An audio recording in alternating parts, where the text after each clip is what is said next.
Welcome back to the Deep Dive, everybody. Today, we're diving deep, really deep, into Idaho's education system. Yeah, it's a pretty fascinating landscape. Lots going on in the last 10 years, from 2015 to 2025. It really feels like, especially with this conservative supermajority legislature, they've been pretty active, right, reshaping education. And we're going to try to really get to the heart of it. Like, what are the biggest changes? Why are they happening? And, what might this mean going forward for Idaho? Exactly. And you give me some really great stuff to work with here to try to unpack all this. Well, we've got the Idaho and National Education Policy Trends, which gives us that, like you said, a nice overview. But then we also have Carrie Draper's article, which really kind of zooms out and looks at like the bigger picture implications of all of this. Idaho at the crossroads, right? Protecting public services in this age of reform. Really gets into the nitty-gritty. So where do you want to start? Well, I think the place to start is school choice, right? Because I feel like there's been a lot of movement in that area. And it's really interesting how it's played out in Idaho. Yeah, it's been a bit of a winding road, hasn't it? You had that Universal Education Savings Account bill back in 2023, Senate Bill 1038, which ultimately was defeated. It really seemed like there were some pretty big concerns even across the aisle. Oh, yeah, there was definitely that bipartisan concern about the cost. Yeah. I mean, we're talking about something like $5,950 per student. That's a big chunk of change. And then there were also those questions about accountability, right? Like, how would we make sure these funds are being used electively and responsibly? So it seemed like a bit of a pause, a step back, but then fast for just a couple of years, and we have House Bill 93 in 2025, and that's a pretty big deal, isn't it? It is. House Bill 93, you're right. That's where Idaho really takes that big step into the school choice arena. They created the state's very first private school tuition aid program, and it's a $50 million fund. It's called the Empowering Parents Scholarship. I mean, that's a pretty powerful name. It is. And this scholarship, it offers, up to $5,000 per student. And if you've got a student with special needs, that goes up to $7,500. And this can be used for private school tuition or homeschooling expenses. And the analysis really highlights how significant this is, particularly because Idaho, a very Republican-led state, has never had a program like this before. Exactly. It's a real turning point. It's a major shift in policy. And, it's interesting, too, to look at the groups that were really pushing for this. We had conservative groups like the Idaho Freedom Foundation, the Mountain States Policy Center. They were big proponents of this bill. They really saw it as a way to, as they often phrase it, expand education freedom for families. Right, giving parents more control, more choices. But at the same time, we can't ignore the concerns, right, from the other side. Of course not. The educators associations, the school boards, they were voicing some pretty serious worries about what this could mean for traditional public schools, especially the potential impact of diverting those public funds. It's a valid concern, and it's one that's being debated nationwide. Because, this isn't just happening in Idaho. This is part of a much larger national conversation about how we approach education in this country. It really does feel like Idaho is kind of mirroring, to some extent, what we're seeing in other states, especially those with Republican-controlled legislatures. That's right. If you look back, these kind of market-based reforms, these ESAs, vouchers, they really gained steam across the country in, the late 2010s. And you can't really talk about this without mentioning Betsy DeVos, right? I mean, her time as U.S. Education Secretary, 2017 to 2020, was a pretty pivotal moment for school choice. Oh, absolutely. She was a vocal advocate, Yeah. a really strong proponent of school choice initiatives. And the analysis pointed out that by 2023, you had at least 31 states either looking at or passing legislation expanding private school choice in some way. It's a trend that's been building. And we've even seen some states like Arizona and West Virginia go all in with universal ESAs in 2022. And then Florida, they basically opened up voucher scholarships to almost all K-12 students in 2023. It's a big change, and it's really based on this idea that competition is good, right? Yeah. That by introducing that element of competition, by giving parents more choices, we can actually drive improvement in education overall. And that it'll lead to a more efficient system where the money is being used in a way that actually produces results. That's the theory, at least. But, Carrie Draper's article, it's a really important reminder that we need to proceed with caution. She highlights some of the potential downsides, some of the things that haven't quite worked out as planned in other states that have gone down this road. I mean, she really uses the term unchecked privatization, right? And she's worried about what that could mean for public education, especially when it comes to funding. Yeah, and she points to Arizona as a cautionary tale. Yeah, what happened there? Well, their universal ESA program, it ended up creating a massive budget shortfall. I mean, we're talking $1.4 billion. Wow. And that's a real concern, right? If you expand these programs too quickly without thinking through the financial implications, without putting those safeguards in place, you can really end up with a big budget crisis. And it's not just the money, right? Because the analysis also mentioned that in some cases, academic outcomes haven't been great either.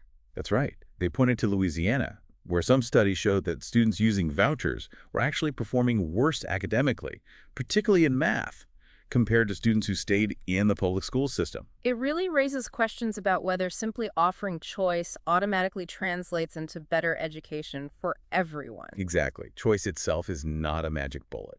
And there's also that issue, which both Draper and the analysis bring up, of public funds potentially being used to subsidize students who are already in private schools. Yeah, that's been observed in Arizona.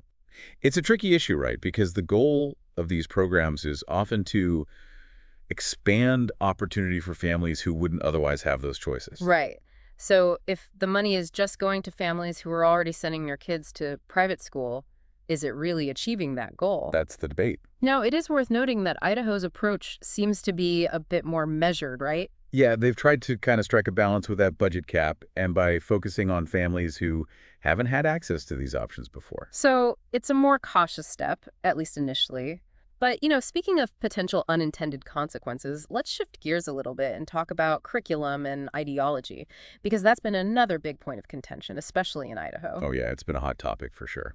And it really kind of came to a head in 2021 with House Bill 377, which sought to ban the teaching of what they termed critical race theory in public schools. Right. And it's important to understand that in the context of Idaho, this was generally interpreted as, prohibiting any discussion of systemic racism, its historical impact, or how it might be relevant to society today. And the analysis pointed out that Idaho was really one of the first states to go down this path. Yeah, they were kind of a trailblazer, if you will, in this movement. And it really reflected a larger push that was happening across the country at that time. At least 17 other states followed suit with similar bans on what they called divisive concepts. It really speaks to a shift in how some people are viewing public education and what they want their kids to be learning. And it wasn't just K-12, right? Higher education also came under scrutiny in Idaho. Oh, yeah. I mean, in that same year, 2021, the legislature actually withheld $2.5 million from university budgets, specifically to try and curb what they saw as social justice programs at Boise State and other schools. It's interesting because we're seeing this in other states as well. Definitely. I mean, Florida, for instance, has banned public universities from using state funds for DEI initiatives, diversity, equity, and inclusion. So what's going on here? What's driving this? Well, the analysis suggests that there's a growing sense of skepticism, particularly within conservative circles, about how public education is being governed and the direction it's heading in. Like they're worried about indoctrination. Yeah, there's that fear that students are being exposed to ideas that don't align with their values. And there's also a desire for more control, Yeah. right? More oversight, more accountability to make sure that taxpayer dollars are being spent in a way that they deem appropriate. It's a complex issue, for sure. But let's move on to another complex issue, funding. And this is something that's been a constant challenge in Idaho, particularly for K-12 education. Yeah, if you look at the data, it really paints a pretty stark picture. Idaho has consistently ranked near the bottom nationally when it comes to per pupil spending. I mean, in 2021, they were 51st. That's really low. They were spending roughly $9,670 per student, while the national average was over $13,500. And that kind of chronic underfunding, it's bound to have consequences, right? Oh, yeah. It affects everything. I mean, teacher salaries in Idaho are about 20% below the national average. It makes it really hard to attract and keep qualified teachers, especially when they can go to a neighboring state and make significantly more. Now, to be fair, Governor Little has increased education funding in recent years. He has. They're reporting a 60% increase since 2017. But the key thing to remember is that they were starting from such a low point that even a big percentage increase doesn't necessarily get them anywhere close to the national average. Right. It's like trying to catch up after falling way behind. Exactly. And a lot of that funding, it's been in the form of one-time infusions, like bonuses for teachers or targeted programs. Which is great, but it doesn't really fix the underlying issue. No, it doesn't. It doesn't address the fundamental problems with the way education is funded in the state. They haven't really been able to come to a consensus on how to reform that funding formula. And that makes it really hard to ensure long-term stability and to address those inequalities that exist between different school districts. Right. I mean, some districts are growing rapidly, some are more rural and spread out. They all have different needs. And the current system doesn't always account for that. And it sounds like higher ed hasn't been immune to these financial pressures either. No, not at all. When you adjust for inflation, state support per college student has actually gone down. And then there were those budget cuts we talked about earlier, targeting those diversity programs. It really seems like they're trying to balance a lot of competing priorities. They are. And the bottom line is that the funding just hasn't kept up with enrollment growth or the rising costs of running a university. And that's led to tuition increases, right? It has. And then, you have the University of Idaho's plan to acquire the University of Phoenix. That's a big move. It is. They're spending $550 million on this deal. And they're basically framing it as a way to address their financial challenges. It's almost like a market-driven solution. Right. They're hoping to tap into a whole new revenue stream by bringing in all those online students from the University of Phoenix. It's a bold strategy, and it'll be interesting to see how it plays out. But, it's important to remember that Idaho's not alone in this. Oh, not at all. This is a national issue. A lot of states are struggling with how to fund education, especially in this current climate. And it seems like those states that are ideologically similar to Idaho are facing some of the same challenges. Definitely. I mean, you look at Oklahoma, Arizona, they're always ranking near the bottom in per-student spending. And they're seeing teacher shortages, strikes. Exactly. And then you have cases like Kansas, where they had this huge school funding crisis after they implemented those big tax cuts. And West Virginia, they're another example of a rural state that's really struggling to fund its public schools, and they've turned to charter schools and ESAs as a potential solution. It's a trend that's gaining momentum nationwide, this move toward privatization. By 2023, there were 32 states that had some form of publicly funded private education option. And it's having a real impact on budgets. I mean, you look at Arizona, that ESA program contributed to that massive budget shortfall. And then in Ohio, their voucher program cost taxpayers almost $1 billion in a single year. And some studies have shown that students using those vouchers weren't necessarily doing better academically. Yeah, the results have been mixed. So it's really important to think about the trade-offs, right? And to carefully consider the potential consequences, both intended and unintended. And Draper's article really emphasizes that point, especially when it comes to technology and AI. She's worried that in this push for efficiency, we might lose sight of the human element of education. Like, we might become so focused on cutting costs and streamlining processes that we forget about the importance of relationships, of individual attention, of the things that can't be measured by an algorithm. Exactly. And she specifically calls out Idaho's recent focus on efficiency, particularly with the creation of the Department of Governmental Efficiency Task Force, or DOGE. That was a pretty significant move, wasn't it? I mean, they've really been looking for ways to streamline government operations, and education is definitely on their radar. Oh, absolutely. And they're not just talking about it. I mean, they passed House Bill 345 in 2025 to privatize Medicaid management. So they're willing to take action. They are. And they've been very open about their interest in using AI and automation to achieve these efficiency goals. They even set up an artificial intelligence working group to study potential applications. I mean, they're really looking at this from all angles. They are. And they've already implemented a statewide enterprise resource planning system, or ERP, called LUMA. It was supposed to streamline agency finances, including education. But, technology isn't always a silver bullet either. No, it's not. And the audits they did on LUMA in 2024, they actually found that it created some inefficiencies for users, especially in the early stages. So it's a reminder that these big technology implementations can be really complex, and they don't always deliver the results they promise, at least not right away. Exactly. But that hasn't deterred them from exploring the potential of AI. They're looking at things like using AI to detect fraud in school nutrition programs, to flag unusual spending patterns. And other states are doing the same. Oh, yeah. It's becoming increasingly common. Utah's using AI for school procurement and fraud detection. Georgia's using it to optimize school bus routes. It's amazing what they can do with this technology, but it does raise some serious ethical questions, right? especially when it comes to accountability and transparency. Absolutely. I mean, if we're going to use AI to make decisions about how resources are allocated, we need to make sure that those decisions are fair and equitable, and we need to be able to understand how those decisions are being made. And there's always the risk of bias, right? Especially if the AI systems are trained on data that reflects existing inequalities. That's a huge concern.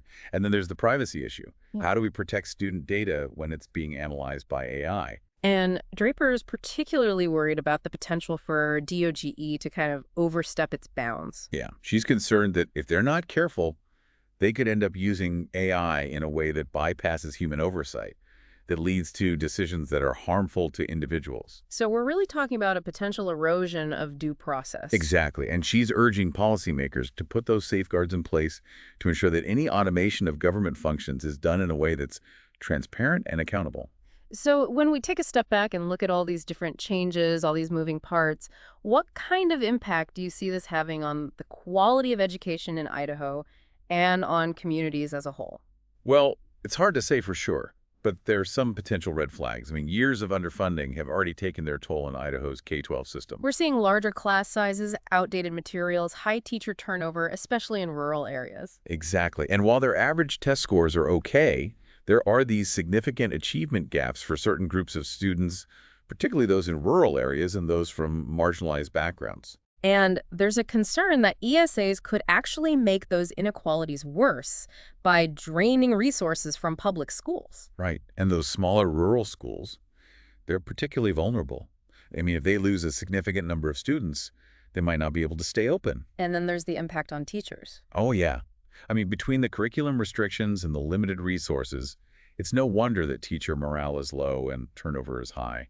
And we've seen this happen in other states that have implemented similar policies. Definitely. Yeah. Arizona, Florida, they've both seen an exodus of teachers in recent years. And then you have to think about the broader community impact. Right.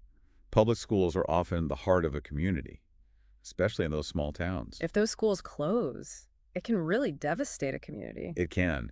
And while there's this argument that school choice will lead to better outcomes for individual students, we have to think about the collective impact as well. Right, because what happens if the choices that are being made end up segregating students even further? Exactly. And we've seen this happen in other states, where voucher programs have disproportionately benefited wealthier, whiter families. And then there's the economic impact to consider. Oh, absolutely. I mean, a strong public education system is essential for a thriving economy. We need skilled workers, we need innovators, we need people who are prepared to compete in a global marketplace. And if Idaho's public schools continue to struggle, it could really hurt their economic prospects. I mean, just look at the tech industry in Boise. They rely heavily on graduates from Idaho's public universities. They do. And if those universities aren't producing qualified graduates, it could stifle innovation and growth. And Draper's article really drives home the point that these changes we're seeing, they're not just about education. They're about the fundamental role of government and how we care for our most vulnerable citizens. Right. She's worried that in this pursuit of efficiency, we're losing sight of our shared responsibility to one another. It's a really important point to consider. So as we try to make sense of all this, I think it's helpful to look at some examples from other states that have gone down similar paths. Definitely. I mean, we can learn a lot from their experiences. So let's start with Arizona. They've really embraced school choice, haven't they? They have. They were one of the first states to implement a universal ESA program. And it's been a bit of a mixed bag. It's given families more options, but it's also created some big financial challenges. Yeah, that budget shortfall is a major wake-up call. And the academic outcomes haven't been as impressive as some people hoped. So it's a cautionary tale for Idaho, right? It shows that you have to be really careful about how you implement these programs. And that accountability is absolutely essential. Now, West Virginia, they offer another interesting perspective. They're a rural state, like Idaho, and they've also been experimenting with privatization. And they've seen some similar challenges, right? Declining enrollment in public schools, financial problems at their universities. Yeah. And their experience really highlights the dangers of underfunding public education. It can create a downward spiral that's really hard to reverse. So the lesson for Idaho is that you can't just focus on expanding choices. You also have to make sure that the public system is strong and well supported. Right. And then you have Florida, which is kind of a unique case. They've been very aggressive with Education reform, they have a lot of different school choice options. And they've seen some pretty interesting results, both good and bad. Yeah, their public schools actually performed reasonably well on some measures, even though their funding levels aren't that high. But there are concerns about accountability in their voucher program, and there's been a lot of political interference in higher education. So Florida's experience shows that innovation is important, but it has to be balanced with oversight and stakeholder buy-in. So, what are the key takeaways here? What can Idaho learn from these other states? I think the biggest lesson is that there's no one-size-fits-all solution. Every state is different, every context is different. And that you have to be really thoughtful and deliberate about how you approach these issues. Absolutely. You have to consider the potential consequences, both positive and negative, and you have to be willing to adjust course if things aren't working out as planned. So, looking ahead, what do you think the future holds for Idaho's education system? It's hard to predict with certainty, but I think it's safe to say that we're going to see a more pluralistic landscape. More choices for families, more diversity in the types of schools available. Right. And public schools, they're probably going to have to adapt to operating with fewer resources. And there's a real risk that the gap between wealthy and poor districts could widen even further. That's a concern. But there's also the potential for technology and AI to play a positive role. If used effectively, they could help to personalize learning, to make education more efficient, to connect students with the resources they need. And the University of Idaho's acquisition of the University of Phoenix, that's going to have a big impact on higher education in the state. It's a bold move, and it could really shake things up.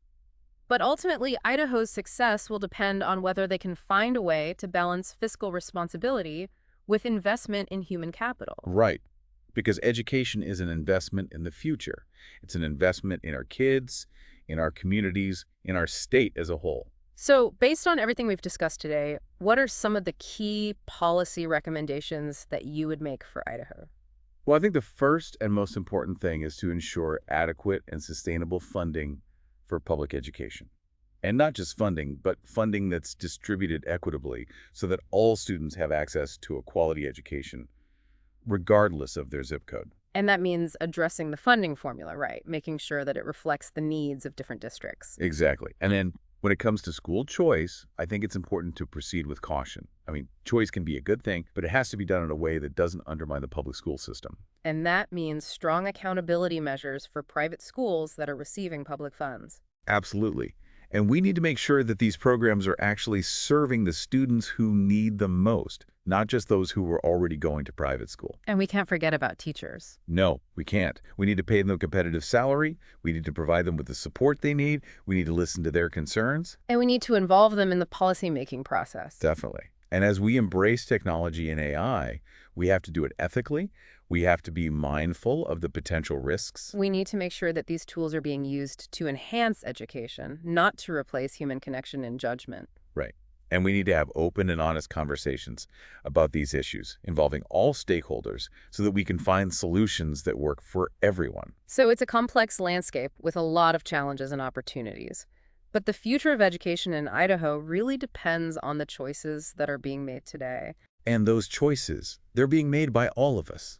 I mean, we're all stakeholders in this system, whether we're parents, educators, policymakers, or just concerned citizens. We all have a role to play in shaping the future of education. And that's why it's so important to stay informed, to engage in these conversations, to advocate for the kind of education system that we want for our kids and for our communities. Because education is the foundation of a strong and vibrant society. It's what allows us to create a better future for ourselves and for generations to come. So as we wrap up our deep dive today, I'm left with a lot to think about. You've given me a lot to chew on. And, it's not just about the facts and figures. It's about the values that we prioritize, the vision that we have for our state. And the choices that we make today will have a ripple effect for years to come. They will. And I'm curious, what are your takeaways from all this? What questions are you still grappling with? Because this is just the beginning of the conversation, right? It's up to all of us to continue exploring these issues, to challenge assumptions, to find creative solutions. And to remember that education is a journey, not a destination. We're always learning. We're always evolving. And the future of education in Idaho, it's still being written. It is. Yeah. And it's up to all of us to make sure that it's a future that we can be proud of. Thanks for joining us on the deep dive. And until next time, keep learning, keep questioning, keep diving deep.